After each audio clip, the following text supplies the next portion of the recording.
Are you looking at majoring in a language? Or are you looking at minoring in a language?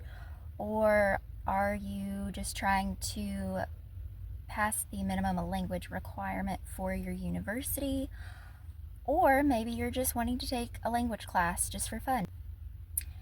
At UNC Chapel Hill, you are required to take a minimum of 3 foreign language courses. So, whether you want to take them or not, you do have to choose a language and take 1, 2, and 3 levels. For me, I ended up choosing Spanish, so I took Spanish 1, 2, and 3, and I honestly, because I did take Spanish, I contemplated on whether I should make a video or not, but I thought maybe this video could be directed toward people or students who are maybe having a difficult time with the language requirement, or maybe you are interested in taking a language but you're having trouble in the class. So this is not going to be basically like a how to study X language. This is more of a how do you change your mindset to get through the language course, because it can be pretty overwhelming. And just to give a little background on my experience with the foreign language course or the foreign language requirement, I did take, like I said, Spanish 1, 2, and 3. I made an A- in the first Spanish, and in the second and third Spanish, I made a B. Also, I just want to say that I did take Spanish, but I do think this would work for most any Romance language, because I think in some ways they are similar. So if you are taking Italian, for instance, I think these tips would actually overlap and help you with Italian, or maybe French, or any sort of languages within the Romance language area. So for me, I think I struggled a lot in the beginning because I did not realize that basically when you learn a language, you're learning a new way of thinking. And in a new language, grammar can vary, and you have to learn how to reconstruct sentences, essentially. I also felt very overwhelmed with words, the vocab, the verbs. I also felt overwhelmed with the cultural learning, because you do have to learn the culture as well. So I thought maybe under an academic setting, I would learn just words and maybe grammar, and then that would be it. But you do have to learn the culture as well. So you might have some reading you have to do. It's not too long, it's only 1 or 2 pages max. And you might have a couple of videos to watch as well. But it was very overwhelming because I was not anticipating everything that I had to complete. And you do have quite a few words that you have to learn. So with all of this in mind, I highly recommend choosing a language that you think you would do well at and that you feel you could stick with for 3 levels, because you have to do the basic level, the second level, I'm not sure what that would be called, and then you have to do the intermediate level. Look to see what your university or college offers, and then based on that, make a decision on which one you feel most interested in learning, or which one you think you would have the least amount of trouble to learn. So I have about 5 tips that I want to share for newcomers to UNC, or tips for freshmen or even transfer students. So tip number 1 is I would recommend breaking down the syllabus. So I would look at the syllabus and immediately get really overwhelmed.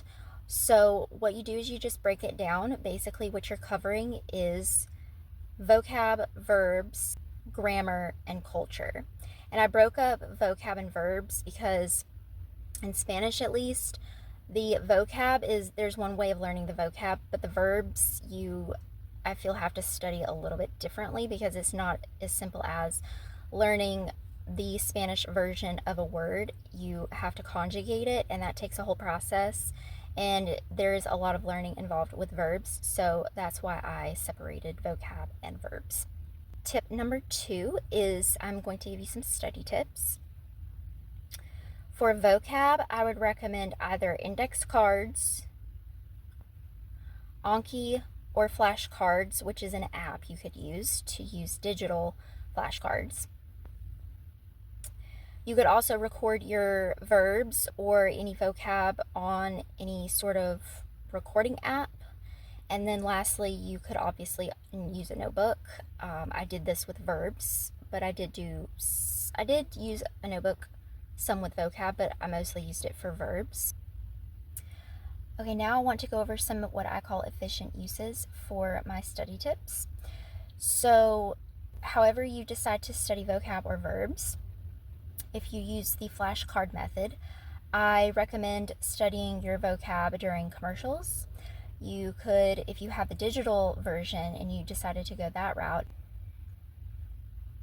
you could study your vocab while you're eating or while you're waiting on class to start, or maybe you're waiting on a doctor appointment, so you could study your vocab then. So you have a lot of opportunities to study vocab, especially if you use the digital flashcard app. So another tip I have is to basically use associations. So what you could do is, let's say, divorciar. That means to divorce. It's a verb, and obviously it's basically a cognate as well, but you might associate it with something. Another example is aparcar. I think I said that correctly. It means to park, and so for me, even though there's no K in the word, I don't know if you would consider it a cognate, but I do associate it with parking because it does kind of make sense. I do try to pick out part of the verb or, some part of it that resembles or resonates with the English version. And sometimes that is not even going to be possible. It's just so different. So try to use any sort of association you can. Let's say you used it, as a joke, or maybe you told your friend something in Spanish and you used the verb with whichever conjugation, and so you remember it because you used it with your friend while you were out wherever. Also, another note is I would say suffixes are very important in Spanish. So you see them mostly in verbs. For example, the present tense endings are going to be different than the preterite, which are different than the imperfect, different than the conditional, future, etc., etc. So if you could just remember the suffix changes, then remembering the word is not going to be too difficult. You mainly just want to remember how to conjugate the last part, the suffix part of the verb, because if you get stuck in the exam, or maybe you're having trouble for whatever reason, all you have to do is remember how the ending is spelled, and you should get it even though you may not know how to spell the entire word. So look at trying to remember the verbs at least in suffixes or stem changes, which I'm getting to in a second, rather than trying to remember each individual verb, because per every verb, if you're going over present tense only, for example, you have 5 words to learn for every verb. And then once you hit the preterite, you have 10 verbs to learn. And then when you have to learn the imperfect, you have 15 verbs you have to know. So it can get pretty hefty pretty quickly. So for that reason, I recommend trying to learn the suffix part of the verb. And then, like I mentioned, stem changes. For some of the words, let's say acostar, the O changes to UE. So if you want to remember it as acostar, it's not that, it's actually acostar. So if you need to know the infinitive, you need to remember acostar, but for trying to remember the stem change, you could change the infinitive just to help you remember. But try to remember that it's not the infinitive. The infinitive is spelled differently. And then obviously you can write the verbs in your notebook, so whenever you're watching a show, you could write all of the conjugations down. And I actually found this very helpful. It helped me memorize the suffixes for each tense, the present, preterite, imperfect, etc., etc. That was actually a suggestion by my second Spanish instructor, and it was very helpful, I will say. Okay, so next, some tips on grammar. You will have the textbook. Most likely it will be a digital textbook. So I highly recommend reading what you can. It's not going to be very long. They give a lot of examples, so you don't have a lot of reading to do. Also, they might give you videos to watch, so I highly recommend watching those videos, maybe 2 or 3 times if you can. Another option is finding a tutor. UNC Chapel Hill does offer tutoring. However, that is a little bit difficult to navigate because you have to set up a time. I think for when I was taking my third Spanish, I did not see any availabilities. And I think for maybe some parts of first and second, especially toward exam season, they were basically non-existent. I guess they were already full. So you either have to do this in advance, or if there's not an option, then I recommend going to an external source. So any sort of company that tutors in Spanish. You could go to some of the apps, I think, that help you with Spanish. So you could get your questions answered there. But yeah, that is if you're having trouble with the videos in the textbook, and maybe you don't want to ask your professor because you don't feel comfortable with them, or maybe they're just not explaining it to you in a way that you're understanding. That is an option. And then write down examples. That's what I did. I watched the videos, read the textbook, wrote down the examples. You could also write in paragraphs. You could write a story just to practice with the verbs and the vocab. And then I would also recommend trying to memorize certain words or phrases. So para, for instance, usually is paired with siempre. So para siempre would be a phrase that you might want to remember to help you know when to use para versus por. And then obviously you want to review and repeat as many times as possible so that way you can get it into your brain. Okay, culture. This is what I had trouble with and was really, I think, panicking over for the first Spanish class and maybe second, and definitely I would say the third because it was a little overwhelming. For the third, this might depend on the professor, but for the third Spanish, I did have to answer the questions about culture in Spanish. So that was a little bit overwhelming for me, especially since I did not know. I was really intending and expecting on using English. But at the last, when we received the study guide, someone asked, do we have to answer the culture in Spanish or English? And the professor said Spanish, and I just did not anticipate that at all. So that is a possibility depending on your professor. But for the culture, I would say to read, just like for the grammar. It will all be in Spanish, but this will help you utilize and repeat the verbs and vocab and help you learn. So it's good in that regard. You will have videos that you will watch more than likely.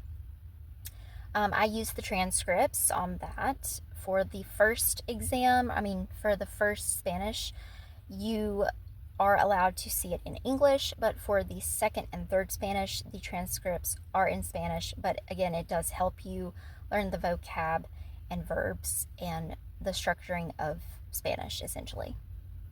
I really recommend writing down questions in the quiz format. Another thing you could do is write quiz questions, but in a flashcard type format. I actually did this with Spanish 3, and it helped me quite a lot. I actually did pretty well on the culture part by doing this on the exam, so it did work for me.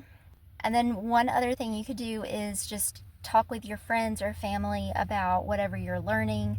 in preparation for the exam, and just to kind of help you remember certain aspects of it, because if you get in a conversation, then you're more likely to remember whatever it is you're trying to remember for the exam, rather than simply trying to memorize a bunch of random facts. Okay, so another tip I have is basically test taking tips. So if the professor allows it, I highly recommend using paper, which sounds a little strange. Usually you just use paper in math class, but I find it really helps in Spanish class as well. So when you do go in for the exam, what I highly recommend doing is taking out that piece of paper or 2 or 3 pieces of paper and writing down, when he or she starts the exam, writing down everything you can remember that you just went over before it started. So if you reviewed something culturally related, write that down. If you reviewed verbs, or if you forgot the conjugations, or if you forgot something, if there's something specific that you're not really remembering long term, quickly write that down on the paper. That way you're technically not cheating, and you're able to write it down while you're remembering it, and you can refer back to it on the paper for the exam. Another thing I would do for the paper is I would write down sentences in Spanish and then write it out in English. This will help you understand how it's working, grammatically speaking, and it also might help you work out the problem, so to speak. I basically see Spanish in some ways, depending on what you're studying, I do see it as sort of a math problem sometimes.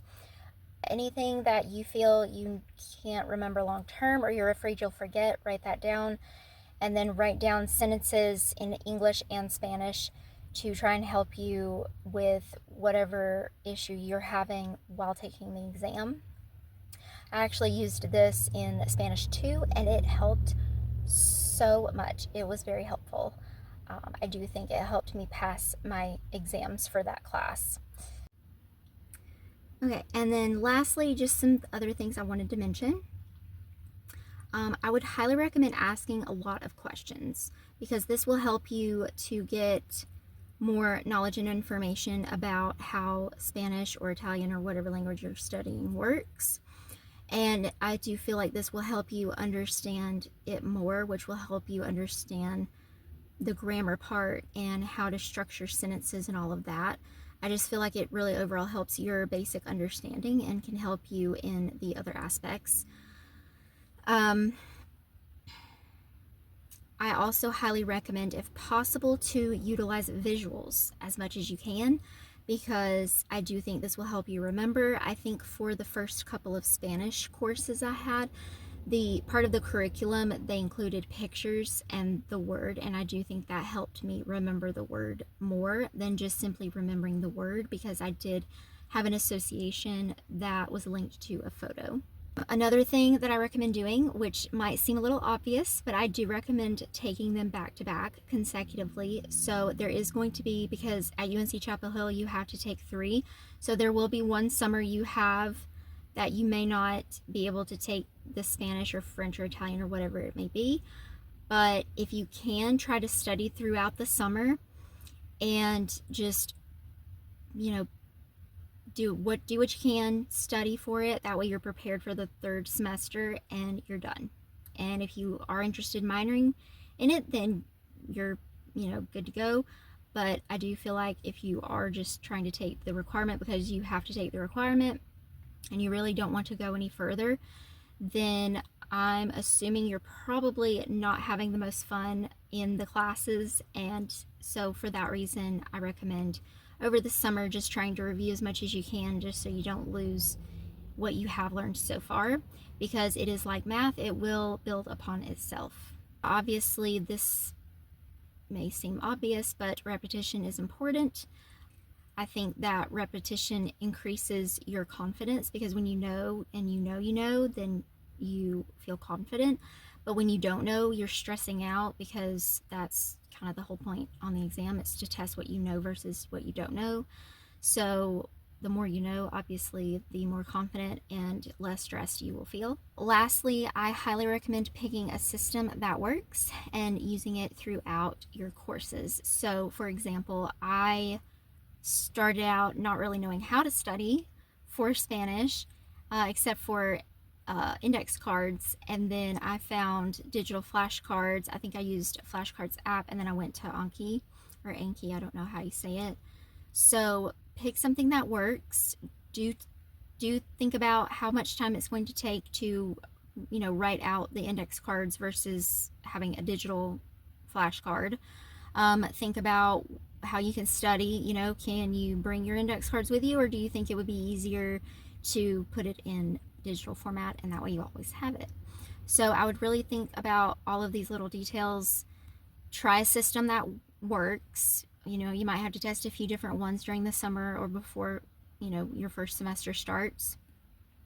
But try as many as you can out, pick what works, and try to stick with it, because if you don't, then you will be like me and you'll be all over the place, and you'll spend so much time trying to write down everything, and you won't even get to the repetition part, because before you know it, exams will be happening and you'll be stressed out. So those are my tips for trying to basically pass and get through your foreign language requirements, at least at UNC Chapel Hill.